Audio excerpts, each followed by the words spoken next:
bipolar, single stage bipolar amplifiers. And what we started with the common emitter stage. So we started with the common emitter amplifier, I guess. And what we saw is that it's based on the realization that the basic relationship in a bipolar transistor is the dependence of the collector current, IC, on the base emitter voltage, VBE. So, but what we needed to do to make this into a voltage amplifier was to introduce a mechanism for converting this current back to a voltage, so we can obtain a voltage amplifier. And there are many ways to do that, many different kinds of loads you can use, and we'll see different kinds. But the simplest one to think of is a resistor connected to a higher voltage to maintain this transistor in saturation, in a forward active region. In other words, to maintain the base collector junction reverse bias. And if that was the case, so this was V out, this was V in, and we saw for this kind of amplifier, the large signal transfer function, the nonlinear large signal transfer function, V in, V out transfer function, looked kind of like that. Right? So basically this is exponential until you hit saturation, and then afterwards you have to see what happens. And what kind of source resistance you have and all sorts of other things. Now, and that was basically the transfer function. And you can see if you were to come up with some sort of small signal gain, of course you have to look at the slope of this thing, and that would depend on the operation point. In other words, that would depend on where it's biased. Or what, in other words, what other collector current or VBE you have. So at any given point, if you wanted to determine the DC gain, what you really needed to do is to look at the slope of the tangent, and that slope gave you the gain. So this was the AD, which is the ratio of small signal V out to small signal V in at that quiescent point, at operation point. Okay, so that was the basic thing, and then so that was one way to look at it. The other way to look at it was to look at it through the load lines. So one of the things we did, we said, well, if you look at the IC versus VCE curves for the bipolar transistor for different VBEs, this is what you kind of see. Right? And then, so these are for different VBEs. So, say this is VBE point out. I'm just making these numbers up. 68 volts, 0.69 volt, 0.70, 0.71, and of course they would not be equal in space because it's an exponential dependence. And what we saw here is that that's the equation governing the transistor, right? So a standalone transistor has that behavior, right? Obviously. But as you can see, there are many, many operation points for any given VBE. Basically, this is Vn, right? For any given Vn, there are many, many points you could be at. So where you actually are in terms of operation is determined by a second set of equations, which are determined by the load. Now, in this case, your load equation is very simple. It's a resistor, and we saw that it could be, basically the equation was that V out was, which is VCE, is VCC, the supply voltage, minus the voltage drop across the resistor, RC, IC. And that line was basically, it's a straight line that goes through VCC and VCC over RC points. And you can see that as you increase Vn, what happens is that you move from this point to that point, to that point, to that point. And variation, a change in Vn results in a change in V out, which is VCE in this case. And therefore what you see, you can introduce variations here. And you can also see that you have the highest gain around here, in this region, because that's where the spacing of these lines is the greatest for a given change in the Vn or VBE. So that was a load line picture. And then also we looked at the small signal equivalent circuit. So let's do that quickly. We looked at two different models. For the pi model, what we had looked like this. So we had our pi at the input. We had d pi. We had gm d pi. And then we had the RO of the transistor, the intrinsic output resistance. And then you have RC, also to ground, because this is an AC model. This is an incremental model. This is the small signal model dealing with variations, and since VCC does not change same as ground. So from an AC perspective, this is ground, and this is Vn.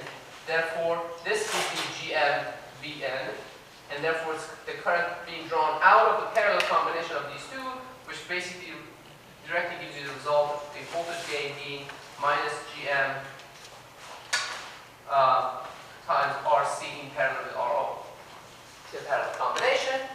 We could also see it in a T model in a similar way. So in the T model, you had RO, and then you had RC, and this is alpha IE, and this was Vn. And this is IE, this is alpha Rn. The resistor is alpha Rn. The current is IE. So what is this current? Well, we saw that IE was simply Vn divided by alpha Rm, and therefore alpha IE is going to be this times alpha. It's going to be Vn over Rm.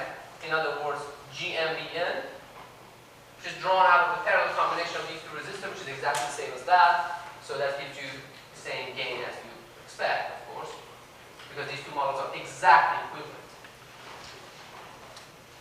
They should give you exactly the same result. If they don't, there's something wrong in what you've done. Now, the good thing about having these two models is that you can pick the one that's more convenient for the particular topology that you're trying to analyze. So for some topologies, the pi model will make more appropriate or easier to deal with. For certain other topologies, the T model may be the one that you want to use. So now, also, and then from this picture, from all of these pictures we saw, that if you want to get higher gain, you have to do what? You have to increase RC. One of the ways you can do it, either GM or RC. And we'll see that increasing GM is not going to be as easy. But RC, if you increase RC, what does that correspond to? It corresponds to reducing the slope of this line, this green line. So basically going to another line like that, this is a higher RC, so this is for RC. A greater RC, and you will see that for a greater RC, for a given change in VV in, delta V out is greater compared to what you had before for the same change. Right? And therefore you get higher gain. Now what is the limit? We calculated and we looked at the limit. We said, well, the limit really is when RC is infinity. But if you have RC infinity, then IC is going to be 0 because the slide will be here.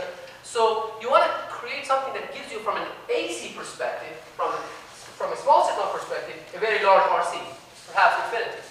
And what is the element that gives you, from an AC perspective, from a variational perspective, gives you infinite resistance? It's a current source, right? A current source, from a variational perspective, is an open circuit. The same way that voltage source is a short circuit, right? That's what we did here. This was a battery. This was a voltage source. Constant voltage source is a short circuit. Now, if you have a constant current source, it's an open circuit.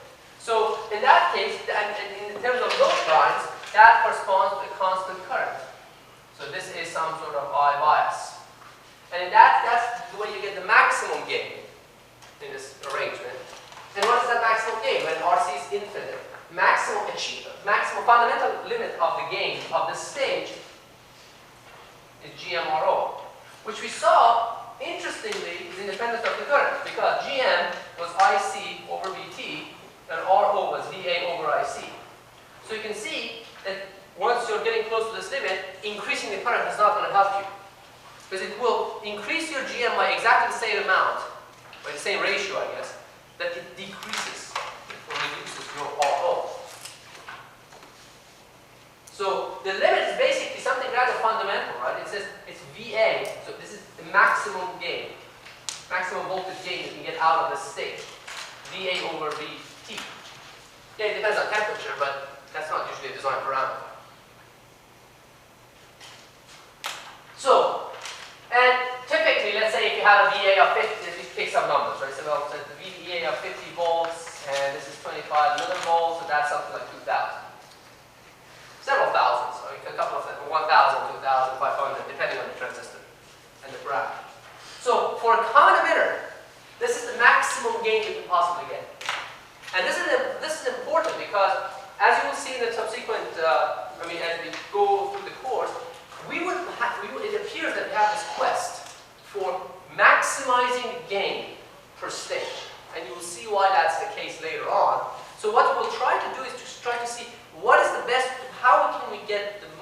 out of the smallest number of stages. And in doing so, we basically look at how we can get the maximum gain out of a single stage. What is the maximum gain of a single stage?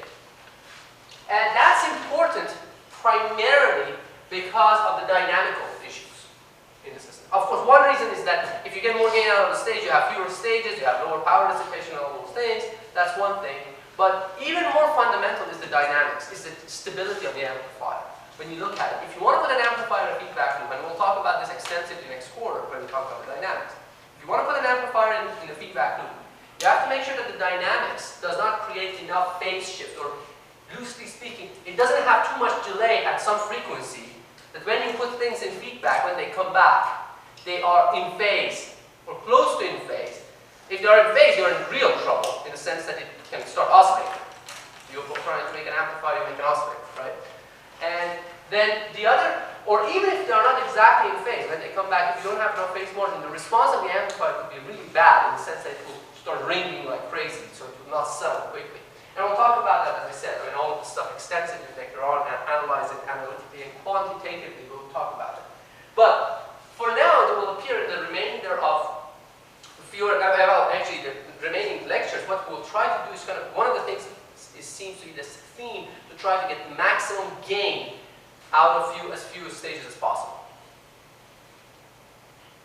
And we'll see, and later on we'll talk about that. So bear with me. So that's why this is important to understand what the maximum gain of each one of these stages are. And you will see later on, I mean, perhaps today, later today, I'll show you an example of another topology using exactly the same transistor that gives you a different maximum achievable gain.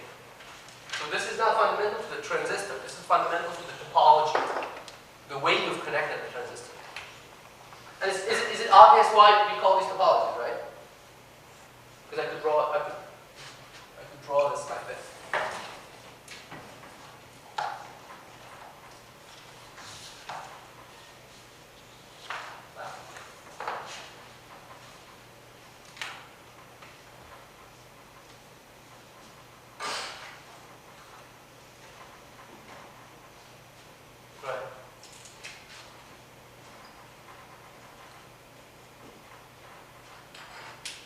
Same thing.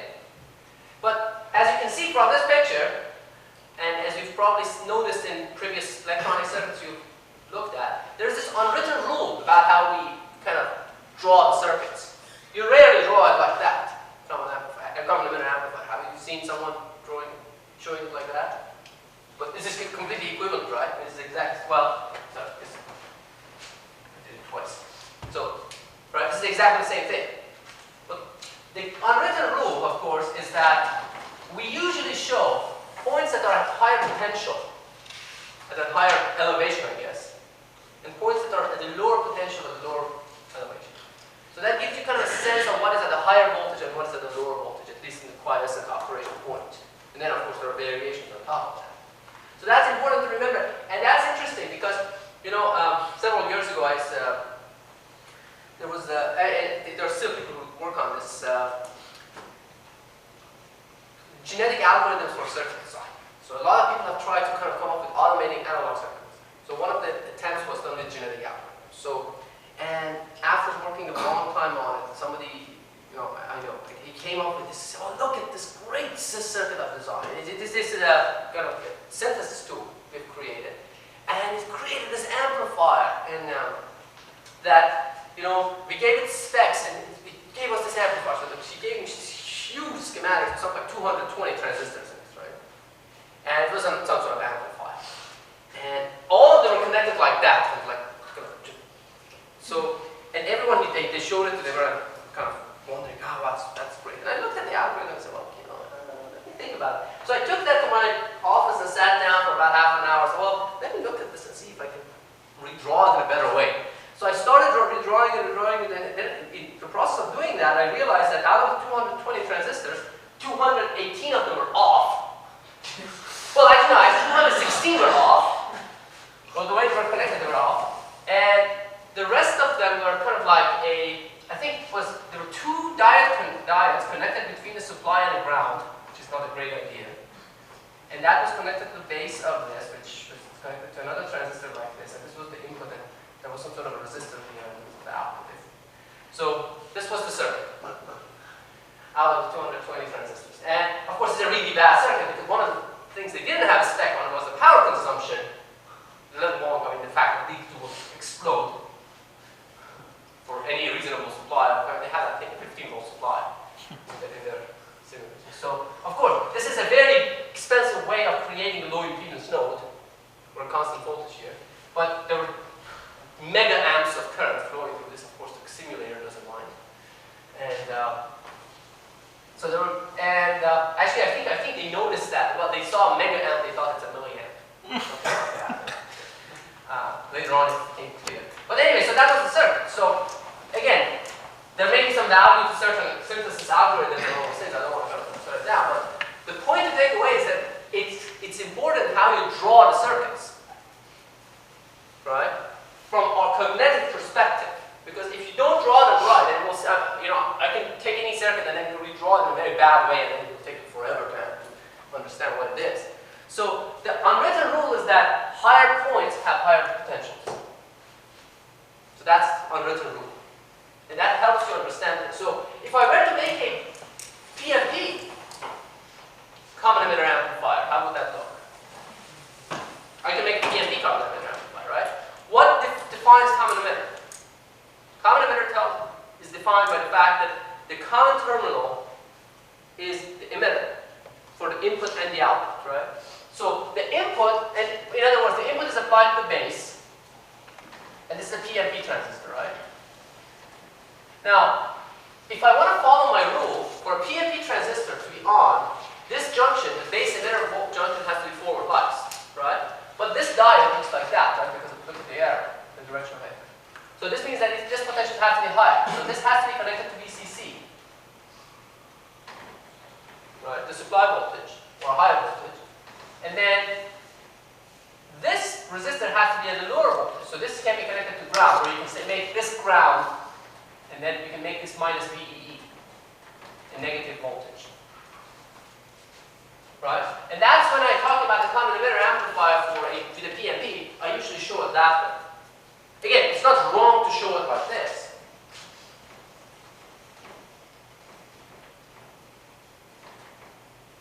You can make this, I guess, minus VEE, and it's ground. There are topologies, so they are not there. But it would be a lot more easier to understand this than that. At least that's the mindset we'll try to agree on. It's kind of a convention, nothing else. Okay? Any questions about this? And it's kind of like unwritten rule. I haven't seen it written anywhere. I haven't even heard it from anyone. But kind of after you look at it for a while, so this seems to be the convention we are following. I'm sure it's written somewhere by someone, but I just haven't seen it. Okay, so that was the basic common emitter. Now, this is good. It seems that it has a reasonably large gain, right? It has gain of 2,000 in this example I gave you. But then the question is, well, what if I don't need a gain of 2,000? What the problem with gain of 2,000 is what? So let's say your supply voltage is what? 5 volts. So it means that this voltage is 5 volts, typically, right? And let's say I have a gain of 1,000. Let's say 1,000. Okay? So what is my active range? If my gain was constant, let's say it was a straight line, what is the useful range for the input? What is the range over which I have some amplification gain? Approximately, roughly speaking. 5 millivolts, right? Right? So that's 5 millivolts. So I only have 5 millivolts of window at the input to get this thing to work. And that may be fine. I mean, you can try, and there are many cases where we keep it at that level. But the problem is that it's a very narrow range. So what if I want to increase that range?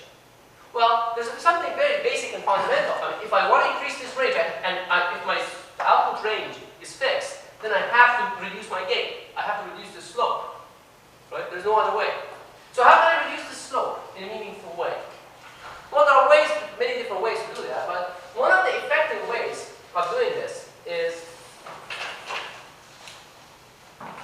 by introducing another element in the circuit which kind of reduces the voltage drop across the base emitter voltage, right?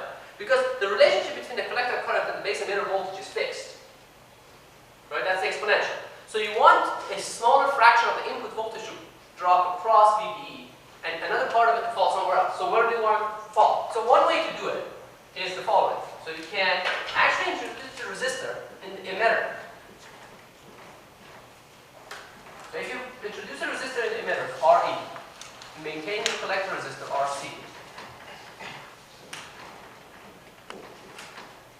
what happens is that the Vn has to drop between the VBE and RE, right? And this basically breaks it up between the two of them. And of course you could have said, well, why didn't you do it by putting a resistor in the base? You could do that too. But this has certain additional advantages, we'll see. I mean, it actually linearizes the transfer function a little bit more. It makes the large signal transfer function a little bit more linear. You could do that in the base. And it has a second advantage. The other advantage is that if you put a resistor in the base, it has a disadvantage from a noise perspective. Because a large resistor, as we'll see, has a large voltage noise. And if you put that there at the input, it will appear at the input where you have a lot of gain beyond that. So you prefer you do it this way. So let's see. This is called, by the way, this is called emitter degeneration. So you degenerate the emitter. So you basically reduce the amount of voltage that drops across the emitter. The effectiveness of the base emitter junction is reduced. So what is the gain of this thing? How do we analyze that? Well, from a large signal perspective, what this does is that before, if you looked at V in, V out, you had a transfer function that looked like this, right? It's pretty steep. So it reduces the slope of this thing and makes it less and less steep. And you can analyze it from a large signal perspective. And let's look at it from a small signal perspective. So from a small signal perspective, I want to see what my gain is. What my small signal gain is. How do I do that? Well, I have to look at my small signal model and plug it in and see what it looks like. So initially, let's forget about RO and then we'll come back and talk about it. So which model do you prefer to use? Do you think that you should use pi model or T model? Now, your book I think exclusively uses the pi model. I'm not sure if it's exclusive, but almost always it uses the pi model. And you will see for most of the circuits we are talking about, actually the T model gives you a much more intuitive and easier to understand way of looking at things. That's why I emphasize the T model so much. And it's more physical too. But let's look at it. Let me just show it with the T model. And I'm sure you can see the pi model version in the book. Again, it's up to you. I don't care which model you use. Whatever you use, it should give you exactly the same result. Sometimes it's easier to see things in the one or the other model. So if you have alpha Rm here, and this is IE, this is alpha IE. Okay? Now, what else do I have here? Now the difference is that I have a resistor here RE. Okay? And I have a resistor there, if you will, to RC. So this is V out, and this is V in. Now I want to calculate the gain of this thing. Okay, there's an intermediate variable I have to calculate, right? What is that? IE. The small signal emitter current. Lowercase I. So what is IE? How do I calculate IE? Tell me.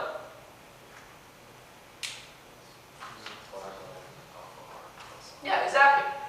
This voltage divided by this resistor, right? Because you remember that what we talked about. This is a voltage source, Vn. In parallel with whatever else, it's still a voltage source. It forces this voltage to be fixed, to be Vn. So it doesn't matter what else goes in or comes out, as long as it's not another voltage source, which leads to some sort of singularity or contradiction, right? So if this is Vn, this is the current. IE is simply Vn divided by alpha Rm plus Re. Okay? And what is V out? V out is this current times Rc with a minus sign because it's being called out of Rc, right? So V out is minus alpha IE Rc. Therefore, AB, which by definition is V out over Vn, is going to be what? Minus alpha Rc over minus alpha Rc over alpha Rm plus Re. So that's the gain of this thing. Now, the first thing we should do is that we have to see if it reduces to the previous example that we had. Because in the previous example, if RO was large, the gain would be minus GMRC, right? The gain of the common emitter was GMRC, minus GMRC. So the inverting gain minus GMRC. So if Re is 0, this alpha cancels that alpha. It's 1 over Rm, which is Gm times Rc. So it reduces to that. That's fine. Now there's another way of showing this, so I'll write that too. If I basically multiply by GM, multiply the numerator and denominator by GM and divide by alpha. This becomes GMRC divided by 1 plus GMRE over alpha, which is approximately GMRC, if alpha is close to 1 plus GMRE. Now, again, your book likes to show it this way. It basically shows that you have the minus sign, that if RE is 0, it becomes G minus GMRC. In other words, it's 1 over GMRE, and it drops the alpha at some point. So I like it this way better. I'll tell you why in a second. This is more insightful. What this tells you is something interesting. It says that the gain of the stage, I'll make a statement. The gain of the stage is minus alpha times the total resistance, and in general the total impedance of the collector divided by the total impedance in the emitter. So if I show you something that looks like this,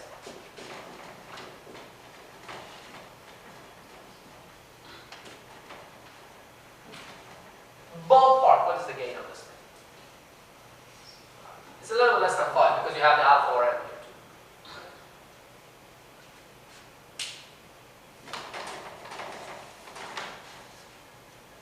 too. Okay? Yes? If instead of RC you place a current source, how does this gain change? If I place a current source instead of RC, then I can't ignore RO. I have to take RO into account, and we'll do that in a second. Too. But yeah, because basically if you replace the RC with a current source, what it means is that from a small signal perspective, this is an open circuit. So this current source has one end in the air. It's not a very convenient situation for a current source, right? So you have to look at all the other impedances that there are. I mean, it can't be infinite.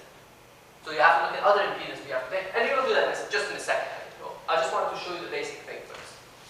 Now, but the point to take away from this is that for common emitter, the total impedance of the collector to the total impedance in the emitter. So now, how does that rule apply to this case? Non-degenerate case.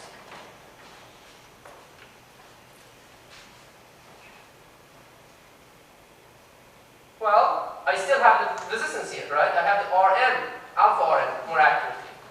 Yeah. So it's RC over alpha Rn, and I say it's alpha times that, so of GMRC with a minus sign.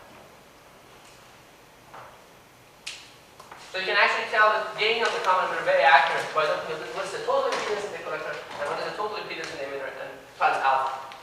Now, why is that true? I mean, what is the intuition behind that? Where does that come from? Intuitive. Think about it. What does a bipolar transistor do? The collector current in a forward active region is almost the same. In a good bipolar transistor, the collector current is almost the same as the emitter current, right? With a factor of alpha.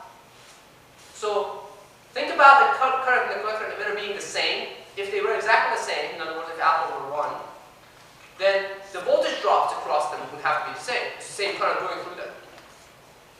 Well, the currents are the same, so the voltage drops are the ratios of the resistors. Because that current times the resistors. Now, there's a factor of alpha because the current here is alpha times smaller than this. Does that make sense? Okay. So instead of writing the equation, you can actually even look at it and tell what the gain approximately is. And even accurately, because if you take alpha R into account, that's the accurate gain of each stage. Now, so that's the basic calculation here for the transistor. Now, one of the things is, so how are the input and output impedances? Let's talk about the input and output impedance. Let's talk about the input impedance. What is the input impedance?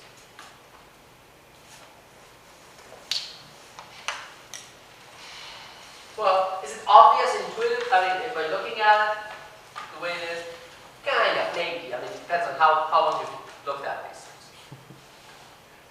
It's kind of obvious when you do it. I don't think it's obvious in general. Obvious is a relative term, right? I mean, some of the things that are obvious for you may not be obvious for a first grader at all. But this.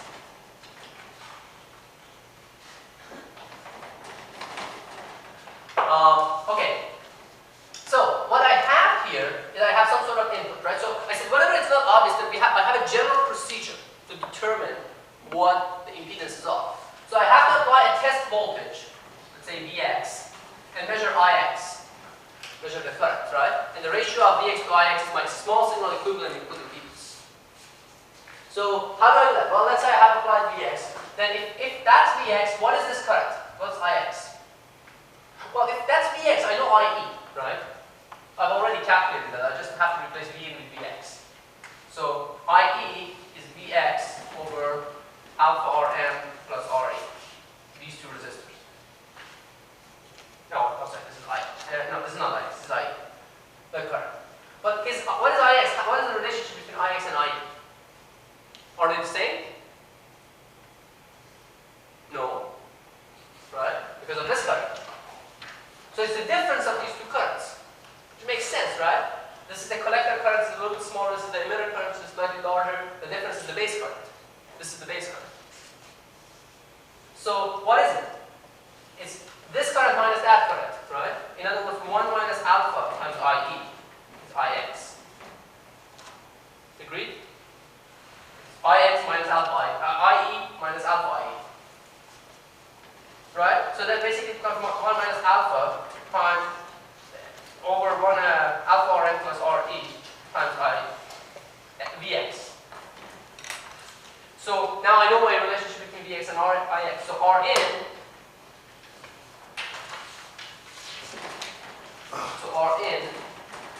which is by definition Vx over Ix, the small signal equivalent resistance, is alpha Rn plus Re over 1 minus alpha. What is my 1 minus alpha? Well, what was the definition? How is it related to beta? Let's try to write it in terms of beta. Beta was what? Was alpha over 1 minus alpha, by definition. Right? Now I can try to solve for 1 minus alpha, or alpha in general. So it's basically beta times alpha beta is going to be alpha. So it tells me that alpha times 1 plus beta is beta. Therefore alpha is beta over 1 plus beta. This is also another good thing to remember. Alpha is beta over 1 plus beta, which kind of makes sense, right? It has to be close to 1, but it's not. So that's the way to do it. And so 1 minus alpha is going to be 1 over beta. 1 plus beta. 1 over 1 plus beta. So that thing is 1 plus beta times alpha Rn plus Re. Which you can also rewrite, if you look at this, alpha times 1 plus beta is actually beta. Right? This times that. Alpha is beta over 1 plus beta times 1 plus beta is beta. So this is beta Rm. Which is what? What is beta Rm? So this is beta Rm plus 1 plus beta Re. Beta Rm is what? R pi. Right? So it's R pi plus 1 plus beta Re, which your book likes to rewrite as, your book factors this out, which again I don't like that much, but factors R pi and shows that R pi times 1 plus, then this becomes beta, 1 plus beta over beta, so this becomes GMRE over alpha. Again, the reason they do it is that if you set R equals 0, then it becomes R pi. So again, it reduces to the original non-degenerate case. But you can also get it from here, because if you set this to 0, or this to 0, you get basically the same thing, R pi. Okay? But I like this better because it tells you how to calculate the input impedance. One thing to notice here is that irrespective of what these currents are, as long as this model holds, in other words, as long as the transistor is in the forward active region, the relationship between this current, in other words, the IB, and IE is simple. It's through 1 minus alpha. So IB is 1 minus alpha IE, right? Which is basically IE over 1 plus beta. Now, the base current is always 1 plus beta times smaller than the emitter current, right? And beta times smaller than the collector current, right? So the base current was beta, collector current was beta times IB, right? Now, that tells me something interesting. So that tells me that for a given voltage variation here, it translates to a much larger, for a given voltage variation here, you draw a much larger current through here than here. So what happens is that if you look at it from here, you draw a much smaller current than this resistor which would have drawn. How much smaller? beta times smaller. So it's as if this resistor is 1 plus beta times larger, right? For a given voltage change, it gives you 1 plus beta times smaller current. So it's like a resistor that's 1 plus beta times larger. So that's exactly what it tells you. It tells you whatever resistance you have in the emitter, that term, right? The total emitter resistance, in this case, gets multiplied by 1. Gets multiplied by 1 plus beta, or approximately beta. So you shouldn't be surprised, I mean, if I refer to this as beta sometimes. Because we know that beta is a parameter that changes a great deal. We saw that slight change in alpha is also a major change in beta. So that 1 is not really a big deal. So ballpark beta plus 1, but accurately, ballpark beta, but accurately beta plus 1, doesn't matter. So what you see from looking into here is simply beta plus 1 times total RE, the total resistance in the emitter. And as we'll see through a couple of examples later on today, what the case is that actually this gives you a more general kind of way, and a very useful way of looking at this, which is called the reflection rule. So you can take things out of the emitter and look at them from the base, and when you look at them from the base, the impedance is multiplied by 1 plus beta. The resistance is multiplied by 1 plus beta.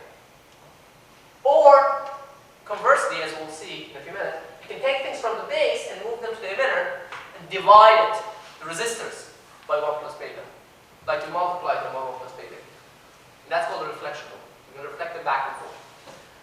And I'll give you a couple more examples for you to see how it works. But bottom line is that the input resistance is actually now greater because you have the original R pi, but now you have this 1 plus beta RE. So whatever resistance you put in there appears beta times, or more accurately 1 plus beta times greater when looked at from base. So if you put a 1 kilo ohm resistor in the emitter, what do you expect? And your beta is about 100. What is this? What is the size of this portion? It's about 100 kilo ohms. So you can get a reasonably high input impedance by having a relatively low resistance in the emitter. So it will, because it gets multiplied by 1 plus beta, or roughly speaking, beta. Okay, so that's the input impedance. How about the output impedance? Well, the way I've drawn it is the output impedance is basically just what? If I were to calculate the output impedance, the way I've drawn it, ignoring RO, what is it? Well, what was the procedure for calculating the output impedance? Again, if you are in doubt, we always go to the formal procedure. We null all the independent sources. So, now, the only independent source I have here was the Vn, right? The voltage source. Nulling a voltage source corresponds to what? A voltage source with a value of 0 is what? It's a short. Right? So, this becomes a ground. This node becomes ground. What does that tell you about IE? This resistor has ground on this side and that side. IE is what? 0. And from current source with a 0 value, what is it? Open circuit. What is the output impedance the way I've shown it? Just RC. Okay, fine. But let's do it more accurately. Let's go and look at it with our own place and see what the output impedance actually is. So, now let's go and look at things with our own. Now, before I do that, actually I would like to write something here too, because, so AB, remember this, AB was minus alpha times total resistance in the collector divided by the total resistance in the emitter. That's the thing I want you to take away from this discussion. Alright, so now let's go and see the effect of IO.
So let's say, well, I take RC out a little bit here. And I know my output resistance, total output resistance, R out, is this RC in parallel with this R out prime, which does not include RC, because that's the easy part. Then I can come back and add it in. So the part I'm really interested in calculating is this R out prime. So let's forget about that for a second and we'll come back. So I'm trying to calculate this R out prime. Again, what do I do? General procedure, null all the independent sources. This guy is a voltage source. Nulling it corresponds to what? Just making it a short circuit, which would make this a ground voltage. Now, and I need to apply a test voltage or test current. So let's apply a test voltage. Let's see. Vx and measure Ix. Okay? So how do I do that? Well, I know this one thing. I can probably redraw this topology slightly differently to make my life easier. I know that this node is ground, right? So is this node. So what can I say about these two resistors? They're in parallel, right? So I can take this, rotate it, and bring it down here, and draw it there. So take it out of here, move it down here. It's alpha Rn, and IE would be pointing in that direction, and this side is ground, right? Also, I have to put this at ground. Doesn't really matter yet. That's also ground. So these two are exactly equivalent, right? I haven't done anything illegal. Right? Agree? So now, to calculate this Ix, if I know what my Vx is, I need to really calculate IE, because that determines this current and it's a difference of these two currents. So one thing I need to do, first I need to determine this current. Let's call this I1. What is that current? Well, it's really the Vx divided by this resistor in series plus the parallel combination of these two resistors, right? If you want to do it accurately. But I claim that it's, to a very good approximation, just simply Vx over RO. You tell me, this is an approximation, but it's a very good approximation. Why? You have to think about the values of these things. Right? What is this resistor, the parallel combination? Is it fair to say it's smaller than Rm? Parallel combination of two resistors, so it's going to be smaller than Rm. What is Rm? Much smaller. Rm is, how do you determine Rm for a given current? It's 1 over Gm, with, in other words, Vt over Ic. Right? So it's like 20 millivolts divided by whatever Ic. Let's say 1 milliamp, just for the sake of argument. Right? So that's 25 ohms. What is RO for a VA of the earning voltage of 50 volts? RO is VA over IC. Right? And that's 50 volts divided by 1 milliamp, that's 50 kilo ohms. And you can see it's really the ratio, the ratio of the size of these two is the ratio of VA to VT. In fact, it's an actual achievable gain, which is quite large, right? So I'm talking about a 50 kilo ohm thing in series with a 25 ohm thing. So a 25 ohm doesn't matter at all, because the error in the 50 kilo ohm is larger than that. We saw that was the first term of the Taylor series expansion. It was again based on some approximation about how things are. So there are many, many approximations even leading to these values. So there's no point in keeping the 25 ohm compared to 50 kilo. So if I'm going to drop it, I might drop it from the beginning and make my life easier. Okay, so you agree with this, right? This is a good approximation. Right? Nobody disagrees. If you disagree, raise your voice and forever hold your peace. Okay, so I'm just kidding. But so that's I1. Alright. But I'm not interested in I1. I'm interested in I1, but I also want to determine IE, because that's what this current is. What is IE? What can I say about IE? Can you tell me what IE is in terms of I1? Yeah, exactly. It's a current divider, right, between the two resistors. So IE is minus I1. Why minus? Because of the direction of the current. This is going this way, this is going that way. Time the current divider ratio. What is the current divider ratio? It's this resistor divided by the sum of the two, right? RE divided by RE plus alpha RN. That's a fraction of the current that goes through this guy. Okay, fine. So that's IE. Now, what is IX? So IX is simply I1 plus alpha IE, right? It's the sum of these two currents, this current plus that current. So what is that? Well, let's write this in terms of I1. It's I1 times 1 minus RE over RE plus alpha Rm. So then this is basically I1 times alpha Rm over RE plus alpha Rm. Right? Agree? Did I miss something? Alpha. Yes. Yeah, thank you. Yeah. So I have to take care of that. Thank you. So it's 1 minus alpha R. Is it fair? And what was 1 minus alpha? 1 over beta plus 1, right? We did that before. So I can write this as RE over 1 plus beta. Okay, fine. Now, what I really want is to be able to express this in terms of Vx, right? So how do I do that? How do I express it in terms of Vx? Well, I know I1 in terms of Vx, so I just need to plug that in. So Ix is going to be Vx over Ro times alpha Rm plus Re over 1 plus beta divided by alpha Rm plus Re. Now, R out, by definition, is V out, Vx over Ix, which is basically Ro times alpha Rm plus Re divided by alpha Rm plus Re divided by 1 plus beta.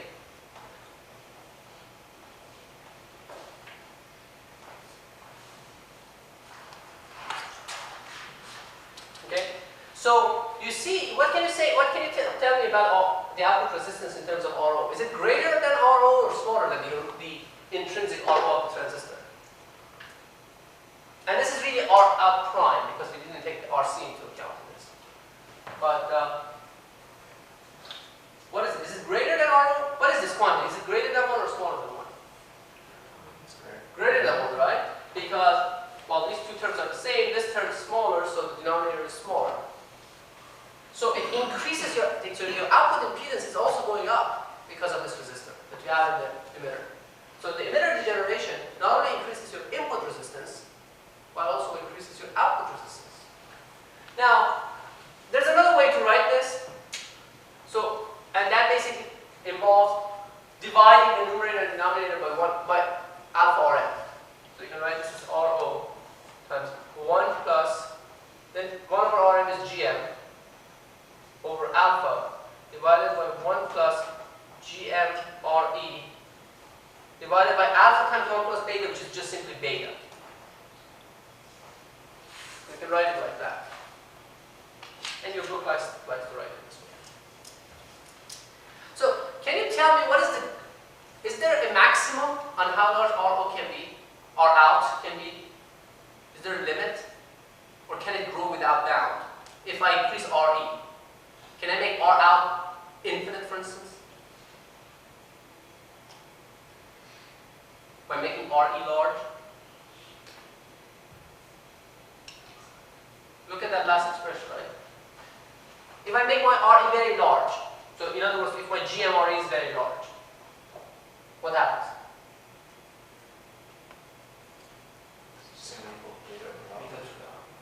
Yeah, so it's the maximum. So So if GM RE goes to infinity, R out prime is going to be simply beta RO. It's not going to go to infinity. And this is important. So it's bounded. Because we'll see, and you, as you can guess, the gain that you get in general in an amplifier is a product of the transconductance and the total resistance on the output, as we saw before, right?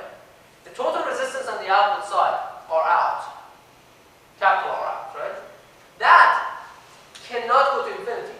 So that tells you what the limit on this is, even if I have an RE. So that's my R out. That's my, but now my real R out is what? If my real R out is the R, not R out prime, that's R out prime. So the R out is simply the parallel combination of RC and this R out, which is 1 plus GM RE. Or sometimes we drop the over alpha kind of part. So that's GM RE over beta.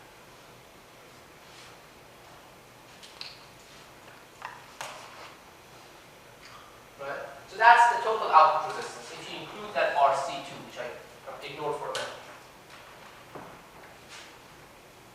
You look unconvinced.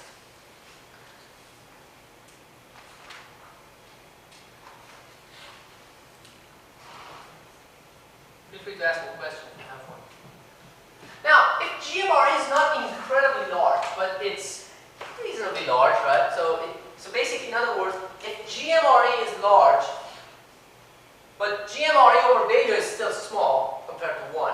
So there's a range of GMRE. So let's say if GMRE is much greater than 1, but still much smaller than beta, then the denominator becomes almost 1, right? So in that case, R out, and this holds for a lot of cases, because this is 1, this is about 100, right? So this is a very wide range. So R out is going to be approximately, well, RC in parallel with RO times 1 plus GM RE. And this is an expression you see in a lot of places, including your book. In a lot of cases, they basically say, well, the output resistance is basically RO times 1 plus GM RE. And they like that because they say, but the input resistance is also, so if you ignore this alpha here, it says the input impedance, if you look at this expression, the input resistance is also R pi, which was the input resistance of the non-degenerate common emitter, times 1 plus GMRE. And the output resistance is, at least the intrinsic output resistance, this part, is the original, the non-degenerate RO times 1 plus GMRE. But we know the more accurate expression later. Okay? Alright, any questions about this? Yes? In this case, when you said that RE tends to infinity, the gain is limited by RO. So, but like, we do have RC as well, like, if we consider the entire circuit. Well, yeah, but I think RC is not intrinsic to the circuit, right? For example, we saw when we were trying to calculate the maximum achievable gain, that if I use a current source, as we pointed out, for instance, right? I can get rid of RC from a small signal perspective, but I can't get rid of this intrinsic RO. It's coming from the fact that those lines, those IC3C lines, are slanted. Right? They're not completely flat. It's the slope of those lines that's causing this the gain. Yes, but so like the gain, if the RC is removed, would be just minus GMRO. The gain? Yeah. Well, not exactly, because you have RE, you have degenerated. But like, if RE tends to infinity, then what would be? Which one? In this degenerate case? Yeah. But if RE goes to infinity, your gain actually would be 0. Okay. Because that's the output resistance. If you just do it like this, if I drive it like the way I'm showing, because that's the output resistance. But again, we said the total resistance, the gain of this stage is the total resistance on the collector side divided by the total resistance on the emitter side. The total resistance on the collector side, well, forget about RC, let's say I do the current source thing, is this thing. Now, if I take RE to infinity, this whole thing becomes beta RO. It's a finite resistance, right? Beta RO. It's large, but it's finite. But in the denominator, I have to have the total resistance in the emitter. some alpha Rm, which is completely inconsequential in that case, plus Re. So I have Re in the denominator, which is infinite. So I have a finite quantity divided by infinite. So if I make my Re very large, the gain will be 0. The way it's shown. But this has an implication, as we'll see, in something else. Okay, that was a good question. Any other questions? Alright? Okay, so why don't we take a quick break here, and then when we come back, we'll talk about the common collector, emitter follower, and common base, and other stages related.